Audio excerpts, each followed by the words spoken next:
I'm Chloe McPolin. I'm here in the Coffee Laboratory on Bagot Street to give coffee brewing a go for the very first time. So I'm here with Alan, the owner of the Coffee Laboratory, and he's Welcome, Chloe. Thank you. Yeah.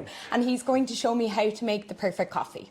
Yeah, so today we're going to use a Chemex, right, which, as we can see, has a very thick paper filter, and this will help us to filter out all the residues from the coffee, and we will achieve a really clean cup of coffee, right? So I would recommend, for an instance, a Colombia for a Chemex because it's pretty fruity, it's pretty acidic, but also it has a lot of sweetness and fruity notes in there.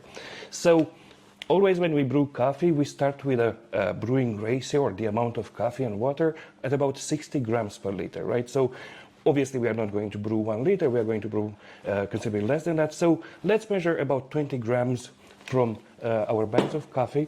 So what I will do first, right, I'm going to place a small container or a ceramic cup on the scales, right? And then... Perfect. And what is your favorite type of coffee? What region is that? That's a very good question. There are so many beautiful coffees out there, right?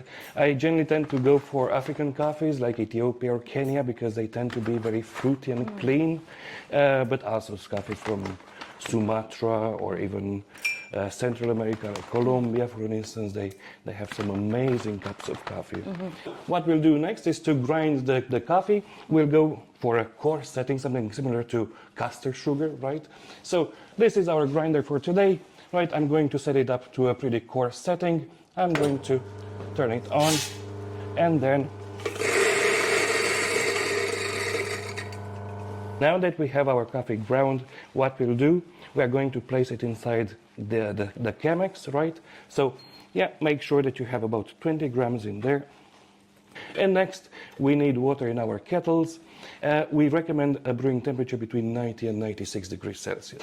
And what we'll do, on the first attempt, we are going to pour about 50 milliliters of water and wait for about 30 seconds, because that will help us release the CO2, the carbon dioxide, from the ground coffee. And because of that, then we will be able to dissolve all the solubles at the same rate, right? So 3, 2, 1, let's start the timer. And as I said, let's pour about 50 milliliters of hot water. It's a very delicate process, isn't it? It is a very delicate process.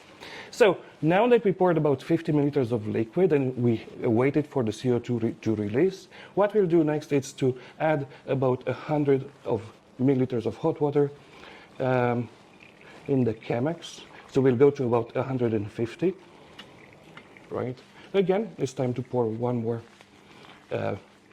batch of coffee. So it's time for the last pour, right?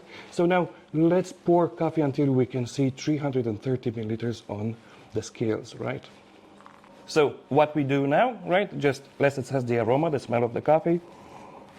It's fruity, gorgeous. sweet, yeah, a lot of citrusy notes in there, and that's a perfect cup of coffee. Cheers! Cheers.